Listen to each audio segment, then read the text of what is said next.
हम कभी ऐसा इलेक्शन कमीशन को नहीं देखा। We have all the documents and election commission only they are taking the documents from BJP. কালো শাল গায়ে দিয়ে কমিশনের উদ্দেশ্যে মুখ্যমন্ত্রী, সঙ্গে ছিলেন এসআইআর ক্ষতিগ্রস্তরা। প্রায় 1 ঘণ্টা দিল্লির নির্বাচন সদনে বৈঠক। কমিশন জানায় তারা সব প্রশ্নের উত্তর দিয়েছে। মমতার নেতৃত্বে তৃণমূলের প্রতিনিধি দল দেখা করেছে। পশ্চিমবঙ্গের এসআইআর সংক্রান্ত তাদের কিছু প্রশ্ন ছিল।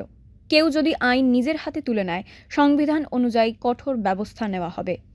বৈঠকের পর নির্বাচন সদন থেকে বেরিয়ে কমিশনের বিরুদ্ধে সরব হন মুখ্যমন্ত্রী। हम 4 टर्म्स मिनिस्टर थे, 7 टर्म्स एमपी थे, लेकिन हम कभी ऐसा इलेक्शन कमीशन को नहीं देखा जिन्होंने इतना एरोगेंट है, ग्रेट लायर है।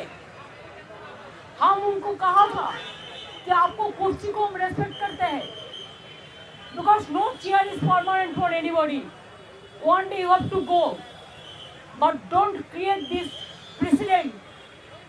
And only why Bengal is being targeted. आपने असम में बीजेपी का गवर्नमेंट है, आप असम में नहीं किया एसआईआर, आप नॉर्थ ईस्टर्न में नहीं किया एसआईआर, आप बंगाल को किया, तमिलनाडु के किया, केरला का किया, और हमारा इधर में क्या किया, 58 लाख को पहले निकाल दिया। और सीमा खन्ना ने एआई का अंदर से, अगर आडवाणी जी को पूछिए, हम उसको रेस्पेक्ट से कहती हूँ कि माता जी पिताजी का जन्म डेट दो, वो दे सकता है। বঙ্গভবন পাহারায় কলকাতা থেকে পুলিশের 22 জনের বিশেষ দল পাঠিয়েছে নবান্ন।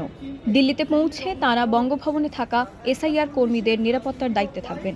সব মিলিয়ে মুখ্যমন্ত্রীর দিল্লি সফর ঘিরে কেন্দ্র রাজ্যের টানাপড়েনে নতুন মোড়। ফলো করুন আনন্দবাজার.com।